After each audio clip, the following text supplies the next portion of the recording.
Hello everyone, स्वागत है आप सभी का इम्पैक्ट एकेडमी यूट्यूब चैनल पर।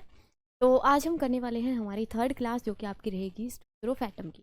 ठीक है, दोनों क्लासेस में जो है हमने इसकी जो थ्योरी जितनी बनती थी इस चैप्टर में, यानी कि जो मॉडल थे on the structure of atom, वो हमने डिस्कस करे थे। यानी कि थॉमसन मॉडल था आपके पास, एक रदरफोर्ड मॉडल था और एक हम पे बोहर मॉडल। ठीक है, तो इनकी जो थ्योरी थी वो मैं आपको मतलब बता चुकी हूँ, डिस्कस कर चुके हैं। तो और आज हम क्लास में क्या करेंगे कि क्वेश्चंस करें। ठीक है, क्वेश्चंस की टोटली ये आपकी क्लास आपकी रहेगी। तो चलिए स्टार्ट करते हैं हमारी क्लास को। ओके ओके जी। तो क्वेश्चन नंबर 5 आपके पास, 4 तक क्वेश्चन जो है हम लास्ट क्लास तक डिस्कस कर चुके थे। When an atomic gas vapour is excited at low pressure by passing an electric current through it, then क्या होगा। ये कह रहा है कि अगर हम क्या करते हैं, एक atomic gas vapour is excited, atomic gas है उसको वेपराइज करते हैं at low pressure by passing an electric current through them, then क्या होगा, एमिशन स्पेक्ट्रा हमें मिलेगा या एब्जॉर्प्शन स्पेक्ट्रा हमें मिलेगा, बैंड स्पेक्ट्रा मिलेगा, या फिर दोनों ही हमारे पास मिलेंगे। हाँ जी, यहाँ पे कौन सा स्पेक्ट्रम आपको जो है देखने को मिलेगा, बताइए कौन सा स्पेक्ट्रम यहाँ पे देखने को मिलेगा। मान लेते हैं हमारे पास क्या है, इस चैम्बर में ये गैस है। ठीक है, एटॉमिक गैस है, मान लेते हैं गैस के मोलिक्यूल्स हैं। हमें पता है गैस की डेंसिटी जो है लो होती है as compare to solid and liquid. And if we apply an electric current, मान लेते हैं यहाँ पे हमने पॉजिटिव प्लेट जो है पे लगा दी, पॉजिटिव पोटेंशियल पे लगा दिया इसको, and here we create a negative potential, then this gas will be ionised. ये गैस क्या हो जाएगी, आयोनाइज्ड हो जाएगी, ये बात पता है हमें। ठीक है, आयंस बनेंगे इसके अंदर, तो हमें जो स्पेक्ट्रा देखने को मिलेगा वो कौन सा मिलेगा, यहाँ पे एमिशन स्पेक्ट्रा देखने को मिलेगा।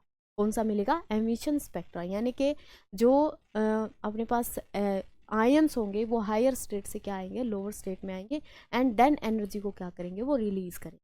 ठीक है, एनर्जी को क्या करेंगे, रिलीज करेंगे। दूसरा आपके पास है यहाँ पे एब्जॉर्प्शन स्पेक्ट्रा और बैंड स्पेक्ट्रम। ठीक है, एब्जॉर्प्शन स्पेक्ट्रा किसके अंदर होता है, ये कोल्ड गैस या फिर एब्जॉर्प्शन स्पेक्ट्रा होता है कोल्ड गैस को अगर हम करते हैं व्हाइट लाइट के साथ। ठीक है, जब कोल्ड गैस के ऊपर क्या होता है, व्हाइट लाइट डाली जाती है, तब आपके पास कौन सा स्पेक्ट्रम मिलता है, आपको एब्जॉर्प्शन स्पेक्ट्रम मिलता है। ठीक है, उसमें क्या करते हैं, मोलिक्यूल्स या एटम जो है उसकी एनर्जी को एब्जॉर्ब करते हैं, after absorbing the energy they are move to the higher energy level. ठीक है, एनर्जी को एब्जॉर्ब करके वो क्या करेंगे, हायर एनर्जी लेवल पे चले जाएंगे, एंड देन वो वापस जब, क्योंकि देखो बात यहाँ पे क्या होती है बेसिकली, मान लेते हैं ये मेरे पास क्या है, एनर्जी लेवल्स है एटम के अंदर। ठीक है, एनर्जी लेवल्स है, एनर्जी लेवल्स 3 तरीके के होते हैं, एक ट्रांसलेशनल एनर्जी लेवल होता है, एक रोटेशनल एनर्जी लेवल होता है, एक आपके पास वाइब्रेशनल एनर्जी लेवल होता है, जैसे कि डिग्री ऑफ फ्रीडम हम पढ़ते हैं सेम उसी तरीके से। ठीक है, मान लेते हैं इलेक्ट्रॉन यहाँ पे था, इलेक्ट्रॉन जो है कहाँ पे था, लोअर एनर्जी स्टेट पे। ये क्या है मेरे पास, लोअर एनर्जी स्टेट है, लोअर एनर्जी स्टेट है, और ये क्या है आपके पास, हायर एनर्जी। राइट, ठीक है, ये आपके पास होगी हायर एनर्जी स्टेट। अब इलेक्ट्रॉन क्या करेगा, अगर मैं इसको इसके ऊपर व्हाइट लाइट को डालती हूँ, यानी कि यहाँ पे व्हाइट लाइट में क्या होंगे, फोटोन्स ही होंगे। ठीक है, व्हाइट लाइट विबिग्योर वाला पार्ट है, विजिबल पार्ट है। ठीक है, फोटोन्स है उसी के अंदर। अच्छा जी, ये फोटोन्स से क्या करेंगे, इनके साथ कोलाइड करेंगे, and after collision they get the energy, इनको क्या मिलेगी, एनर्जी मिलेगी। कहाँ से, फोटोन से, and they are move at the higher energy level. ये यहाँ पे पहुंच जाएंगे, हायर एनर्जी लेवल पे पहुंच जाएंगे। ठीक है, तो यहाँ से हमें मिलेगा कौन सा, एब्जॉर्प्शन स्पेक्ट्रा। कौन सा मिलेगा, एब्जॉर्प्शन स्पेक्ट्रा। फिर यहाँ पे ये जो है स्टेबल नहीं होते, हायर एनर्जी स्टेट में इलेक्ट्रॉन स्टेबल नहीं होते। बोहर के अकॉर्डिंग जो अपने पास इलेक्ट्रॉन है वो अपने स्टेशनरी ऑर्बिट में ही स्टेबल रहेगा। वो एनर्जी रिलीज करेगा कब, जब हायर से लोअर आएगा, और एनर्जी को गेन करेगा जब लोअर से हायर में जाए। ठीक है, if they are in their particular orbit then there is no loss और नो गेन ऑफ एनर्जी, ना वो लेगा ना ही वो देगा। यहाँ तक बातें क्लियर। ठीक है, यहाँ तक बातें ओके। तो यहाँ से ये क्या होगा, स्टेबल नहीं होगा, इसका जो टाइम पीरियड रहता है वो रहता है 10⁻⁸ सेकेंड, 10⁻⁸ ठीक है, 1 सेक के इक्वल जो टाइम पीरियड है वो क्या करता है, वापिस अपनी जो इनिशियल स्टेट थी उसके अंदर वापस आ जाता है। जब ये वापस आएगा तो ये जो एनर्जी इसने गेन करी थी इसको ये अब क्या करेगा, रिलीज करेगा। ठीक है, एनर्जी को क्या करेगा, रिलीज करेगा। जिस भी कलर की एब्जॉर्ब करी थी उसी कलर की लाइट जो है अपने को देखने को मिलेगी। जैसे कि मेटल के अंदर क्या होता है, जब हम व्हाइट लाइट उसके ऊपर डालते हैं तो वो अपने को चमकती हुई दिखाई देती है। तो उसमें क्या है, वो एमिट हो रहे हैं, मतलब कि उस कलर की लाइट को वो क्या कर रही है, रिफ्लेक्ट कर रही है कह सकते हो, या फिर एमिट कर। समझ आई बात? ठीक है, तो यहाँ पे क्या होगा मेरे पास, यहाँ पे अपने को मिलेगा एमिशन स्पेक्ट्रा, एमिशन होगा, राइट। फिर बात आती है जी, ये बैंड स्पेक्ट्रा जो है ये किसके अंदर देखने को मिलता है। बैंड मीन्स यहाँ पे हम समझ सकते हैं कि band means there is a collection of energy level, collection of energy level, यानी कि बहुत सारे एनर्जी लेवल का एक जो ग्रुप है उसको हम बैंड बोलते हैं। ठीक है, जैसे कि कल आपको मैंने दिखाया था, यहाँ पे हाइड्रोजन स्पेक्ट्रा हमने देखा था, जस्ट अ सेकेंड, देखिए ये हमने हाइड्रोजन स्पेक्ट्रा देखा था। तो ये जो मेरे पास क्या है, ये लेवल्स हैं, यानी कि ये जो लाइंस आ रही हैं ये क्या है, इनको हम बोलेंगे जैसे कि एक स्पेक्ट्रल लाइन बोलेंगे इसको। ठीक है, और ये जो पूरा बन रहा है, ये पूरा जो बंडल है इसको बैंड बोला जाता है। ठीक है, यहाँ पे जैसे सीरीज नाम दे रखा है, इसी तरीके से अगर मैं एनर्जी लेवल की बात करूँ बेसिकली तो इसको इस तरीके से देखेंगे। और फिर जो एनर्जी लेवल्स है, combination of most of the energy level, या वो एनर्जी लेवल जिनकी एनर्जी ऑलमोस्ट इक्वल है, उनको हम क्या करते हैं, एक बैंड के अंदर रखते हैं। अब बैंड जो है एक एटम के अंदर बनेगा या एक मोलिक्यूल के अंदर बनेगा, by using your sense you can tell me. Band जो है वो एक मोलिक्यूल के अंदर बनेगा या फिर एक एटम के अंदर बनेगा। एटम में क्या है, इलेक्ट्रॉन्स है ओनली, और मोलिक्यूल में क्या है आपके पास, मोलिक्यूल में क्या है, बहुत सारे एटम हैं, है ना। तो यहाँ पे क्या है, जो बैंड स्पेक्ट्रा आपका ये देखने को मिलता है किसके अंदर, ओनली इन द एटम। तो यहाँ पे हम थोड़ा अलग जो है बता देते हैं, क्या मिलेगा, observed only in the molecule, not in atom. इसमें देखने को मिलेगा, मोलिक्यूल में देखने को मिलेगा, क्योंकि मोलिक्यूल में क्या है, डिफरेंट टाइप के एटम्स है। और उन डिफरेंट टाइप के एटम जो है, जब उन एटम्स को पास लेके आएंगे, बहुत ज़्यादा पास लेके आएंगे, उनके अंदर क्या होगा, केमिकल रिएक्शन होगी। एंड आफ्टर दैट उसके जो एनर्जी लेवल हैं दोनों के, वो क्या हो जाएंगे, मिक्स हो जाएंगे। एंड अगर आपने देखा हो सेमीकंडक्टर वाला एक चैप्टर हमने पढ़ा था, उसमें भी क्या था, बहुत दो एटम को या दो क्रिस्टल्स को हम पास लेके आ रहे हैं, उनके एनर्जी लेवल क्या हो रहे थे, मतलब कि डिवाइड हो रहे थे। एक लोअर एनर्जी लेवल बन रहा था, एक अपर एनर्जी लेवल बन रहा था, जिसको बाद में हमने बैंड थ्योरी नाम दिया था। तो बैंड समझ में आ गया। और बैंड स्पेक्ट्रा किससे मिलेगा, हमें मोलिक्यूल्स में देखने को। क्लियर? हाँ जी, क्लियर है यहाँ तक? ओके, चलिए, तो ये जो चीज़ें हैं यहाँ पे इनको नोट कर दो फटाफट से।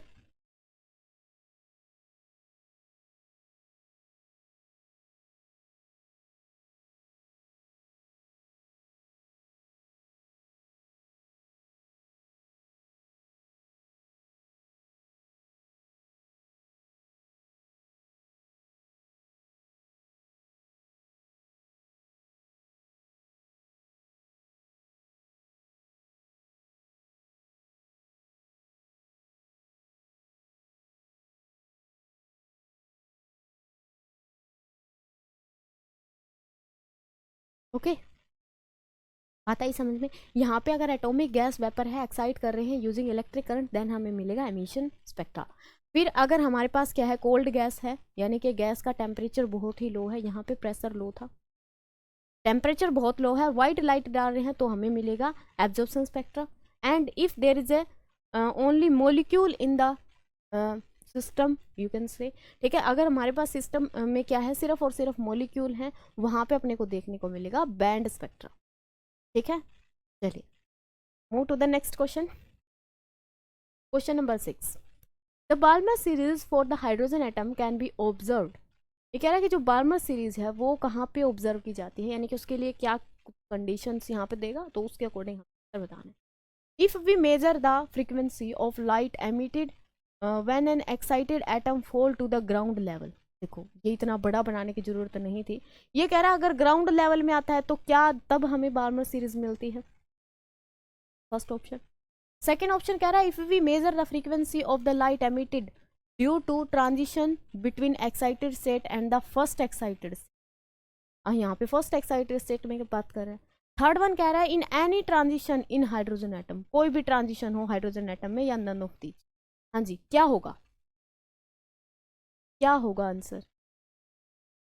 B B B. ओके ठीक है, क्या होगा आंसर आपके पास? बी राइट आंसर होगा। क्यों? क्योंकि यहाँ पे हम अगर बार्मर सीरीज की बात कर रहे हैं तो बार्मर सीरीज के लिए हमारे पास क्या होना चाहिए, फाइनल जो स्टेट है उसकी क्या हो, फाइनल स्टेट होनी चाहिए n इक्वल टू 2 के बराबर। ठीक है, n इक्वल टू 2 को और क्या बोल सकते हैं, देखो ये तो होगा नहीं क्योंकि ग्राउंड स्टेट बोला है। ग्राउंड स्टेट हम किसको बोलेंगे, n इक्वल टू 0 का कोई मीनिंग बनता है यहाँ पे? n इक्वल टू 0 का कोई मीनिंग बनता है? बिल्कुल नहीं बनता। क्यों? क्योंकि हम यहाँ पे बात करें ग्राउंड लेवल की, और ग्राउंड हमारे लिए n इक्वल टू 1 है।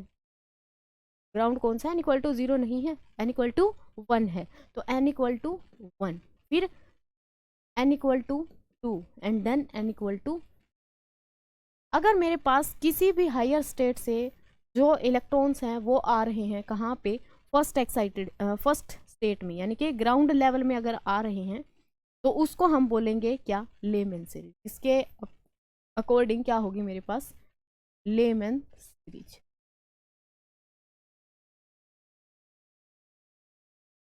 लेमैन सीरीज होगी। ठीक है, फिर n इक्वल टू 2 के लिए अगर बात करते हैं, n इक्वल टू 2 के लिए क्या, कौन सी होगी, बार्मर सीरीज।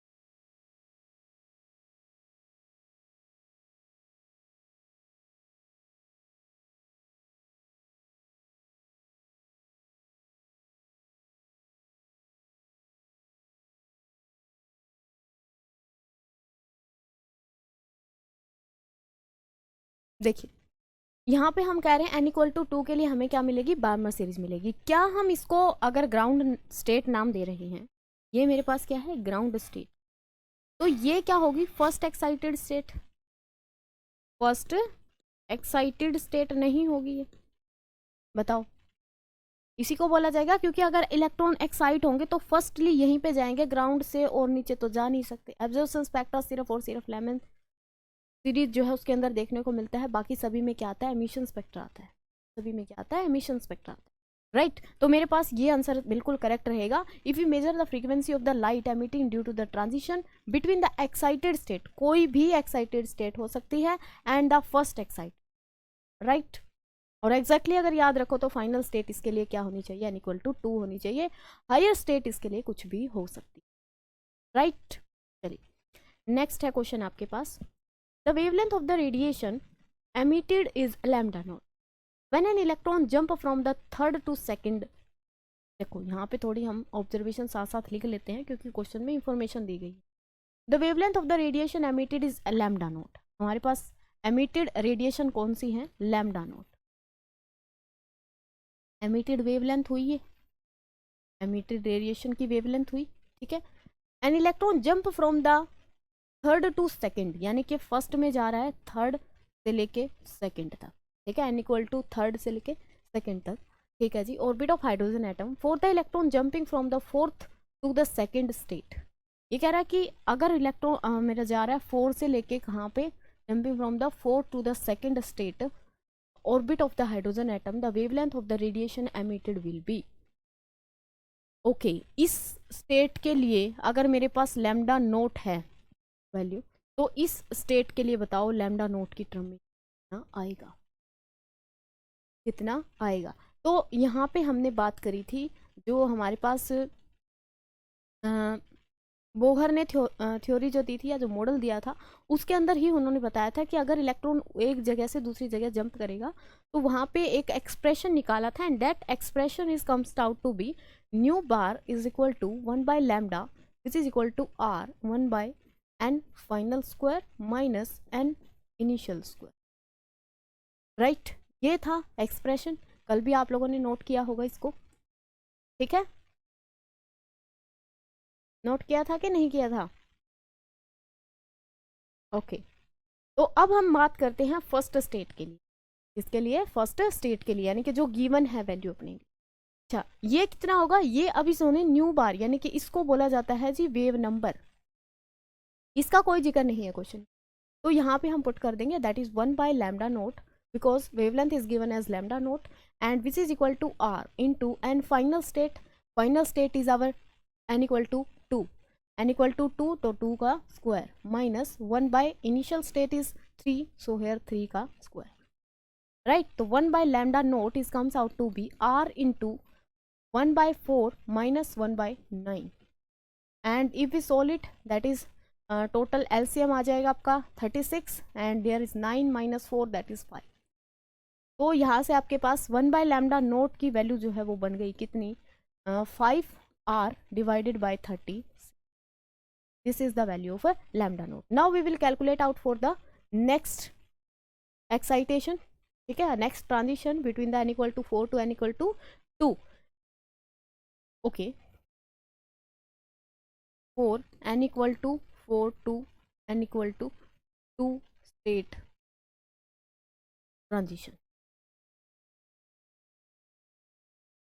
कितना बनेगा? यहाँ पे आ जाएगा 1/λ is equal to r into 1 final state कितनी है 2, 2 का स्क्वायर माइनस 1/4 इनिशियल स्टेट कितनी थी 4, 4 का, यही आया and that is comes out to be r into 1/4 minus 1/16।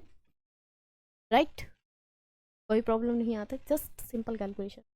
Okay, तो 1/λ is equal to 1/λ is equal to यहाँ पे आया जी आपका r, यहाँ से एलसीएम लेंगे कितना आ रहा है 16 आ रहा है, यहाँ से काटेंगे तो ये जगह 4 माइनस का 1, तो ये आ गया 3r/16, 3r/16। लेकिन यहाँ से ध्यान दो कि हमें किसकी वैल्यू निकालनी थी? लैम्डा की वैल्यू निकालनी थी एंड इन टर्म्स ऑफ λ0 निकालनी थी। तो by using these two relation we can solve it. इन दो रिलेशंस का यूज करके क्या हम यहाँ पे बता सकते हैं कि वैल्यू क्या रहेगी? देखो, हमें यहाँ से क्या करना है? आर को रिमूव करना है। आर को रिमूव करना है तो यहाँ से आर की वैल्यू निकालो, इसमें पुट कर दो, ठीक है। यहाँ से देखो, इस चीज़ को यहाँ से हटा देते हैं। ओके, इधर से अगर मैं आर की वैल्यू निकालती हूँ तो आर कितना बनेगा मेरे पास? आर आ जाएगा जी कितना? 36/λ0, 36/λ0 इंटू में 5, यही वैल्यू बनेगी। आर की वैल्यू यहाँ से यही बनेगी बिल्कुल, ठीक है। Now put this value into this expression. इस वाली वैल्यू में अगर इसको पुट करते हैं तो क्या मिलेगा अपने को? 1/λ is equal to 3r, 3r की जगह पे 3 और 16 कॉन्स्टेंट को एज इट इज रखते हैं। r की जगह पे कितना आ जाएगा? 36 इंटू में 5 और इंटू में क्या? लैम्डा नोट, क्या आ जाएगा? लैम्डा नोट, ठीक है। बाय में आना चाहिए लैम्डा नोट, चलो वो तो देख लेंगे, ठीक है। यहाँ से कुछ कट पिट रहा है क्या? यहाँ से कुछ कट रहा है, बिल्कुल ठीक है। इसको काटेंगे 18 पे, ये आपका चला जाएगा 8 पे, ठीक है। फिर दोबारा से भी काट सकते हैं 4 पे ये और 9 पे, ठीक है। उसके बाद नहीं कट रहा कहीं से। 9 किसके साथ मल्टीप्लाई करेंगे? 27 and here is 20 lambda note, यही बना, ठीक है। यहाँ से क्या कर दें? दोनों इक्वेशन को रिवर्स कर दें क्योंकि हमें लैम्डा की वैल्यू चाहिए है एंड हमारे पास 1/λ की वैल्यू आई है, ठीक है। तो क्या कर देंगे? इसको रिवर्स करेंगे। सो व्हाट विल गेट, क्या मिलेगा अपने को? Lambda is equal to, flip कर दो, 20/27 ऑफ लैम्डा नोट। क्या कोई ऑप्शन हमारा मैच कर रहा है? हाँ जी, क्या कोई ऑप्शन मैच कर रहा है? 20/27 of lambda note, that is option B will be your correct. B आपका क्या रहेगा? करेक्ट रहेगा। बात क्लियर हुई, ठीक है। इसको नोट कर देंगे और किसी भी स्टेप में अगर कोई कंफ्यूजन है तो यू कैन टेल मी। चलिए इसको नोट कर देंगे पहले।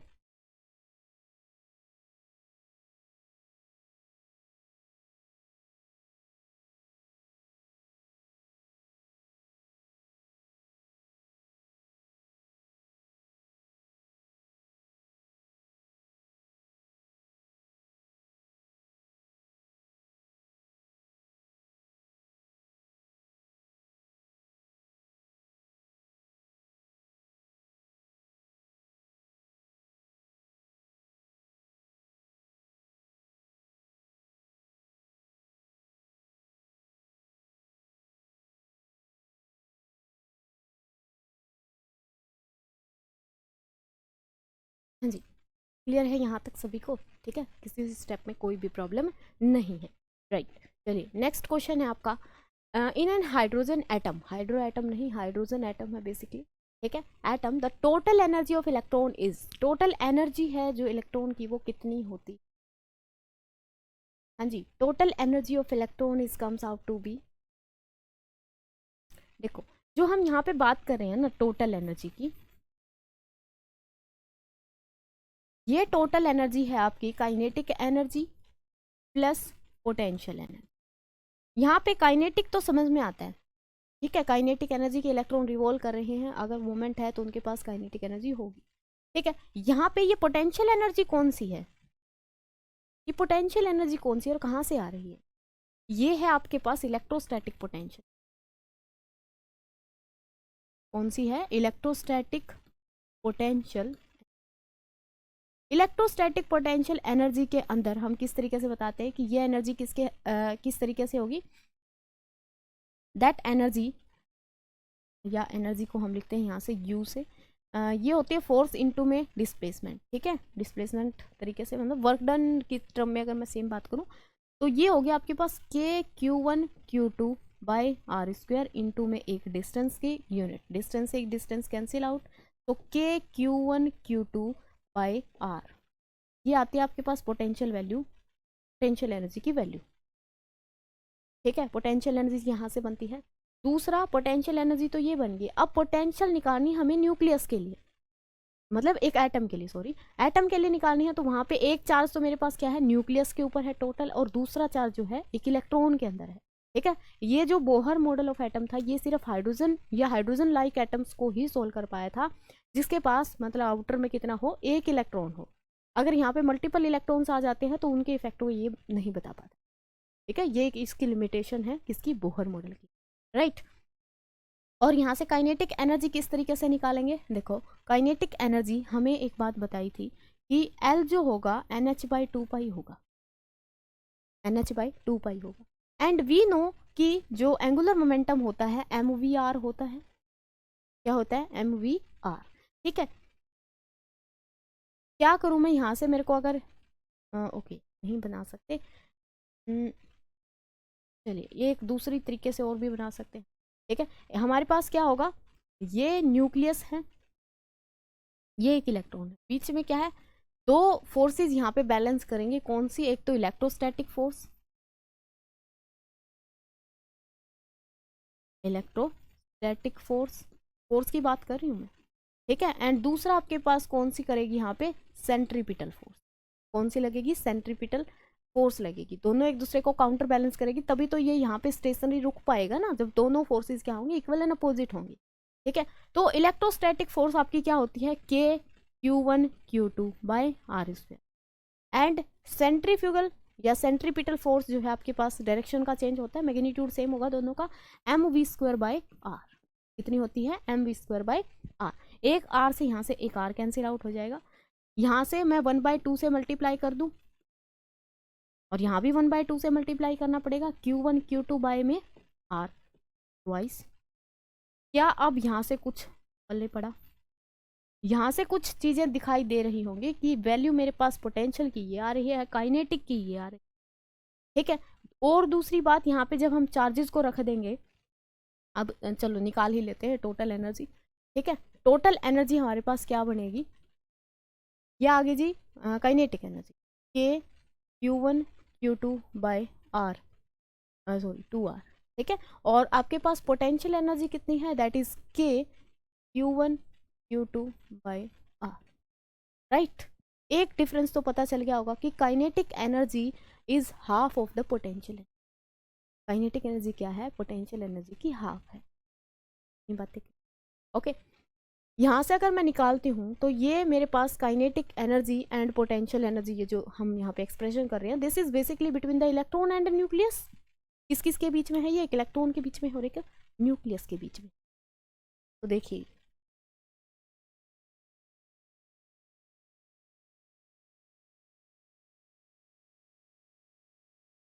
देखो क्या बनेगा फिर यहाँ से,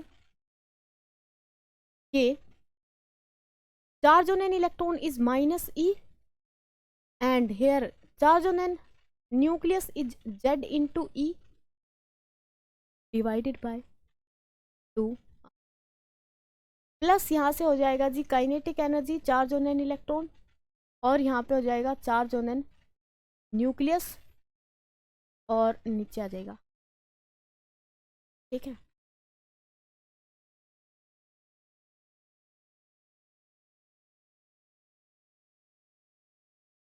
रिपल्सन की वजह से ये जो काइनेटिक एनर्जी आएगी ना आपकी, ये आएगी नेगेटिव। क्या आएगी? नेगेटिव आएगी। क्यों? क्योंकि यहाँ पे जब हम ये फोर्सेस बैलेंस कर रहे थे, सेंट्रीपिटल फोर्स जो है बाहर की तरफ लग रही थी और ये अंदर की तरफ लग रही थी। दोनों क्या है, मैग्नीट्यूड वाइज तो इक्वल होंगी, लेकिन अगर डायरेक्शन देखते हैं तो एक की डायरेक्शन अंदर में मिलेगी, एक की डायरेक्शन बाहर की तरफ, तभी तो बैलेंस होगा। काउंटर बैलेंस इसी को बोलते हैं। अच्छा जी, इसमें से क्या चीज़ें कॉमन आ रही हैं? यहाँ से आ रहा के ई जेड ई, यहाँ से फिर आर नीचे से, यहाँ पे क्या बचा अंदर -1/2, और यहाँ से बचा जी +1। +1 या -1, ये माइनस माइनस बाहर ले, ठीक है, ये माइनस ये बच गया, ये माइनस मैंने बाहर ले लिया, ये माइनस यहाँ पे, ये प्लस यहाँ। क्लियर? ठीक है, इस चीज़ को अभी हटाना पड़ेगा। ठीक है, क्या मिलेगा यहाँ से?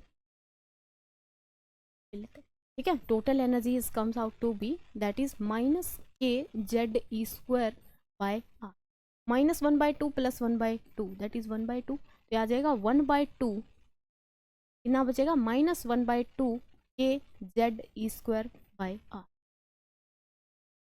ओके, और हाइड्रोजन एटम बात कर रहे हैं, हाइड्रोजन एटम के लिए मेरे पास Z की वैल्यू कितनी होती है? 1। ठीक है, for hydrogen atom Z is equal to 1, so Z की वैल्यू पुट कर दो। टोटल एनर्जी क्या बनी आपके पास? माइनस के की टर्म में नहीं है, के की भी वैल्यू पुट कर देंगे, 1/4πε0, यहाँ पे आ जाएगा E² और नीचे आ जाएगा 2। ठीक है, और यहाँ पे आ जाएगा R, यानी कि ओवरऑल बन गया ये कितना 8, ये कितना बन गया आपके पास 8πε0 R, और ऊपर आ जाएगा -E²। क्या यहाँ पे कोई ऐसा ऑप्शन दे रहा है? बिल्कुल दे रहा है, that is option C. Option C is your correct option. ठीक है, तो एक्सप्रेशन जो है क्लास में मैंने मतलब जो थ्योरी वाली क्लास करवाई थी उस टाइम पे इसका एक्सप्रेशन नहीं करवाया। ठीक है ना, एक्सप्रेशन किस तरीके से आ रहा है, टोटल एनर्जी कैसे हमने निकाली है वो भी आपको पता हो। क्लियर हुई बातें? ठीक है, ठीक है, क्या बोलो?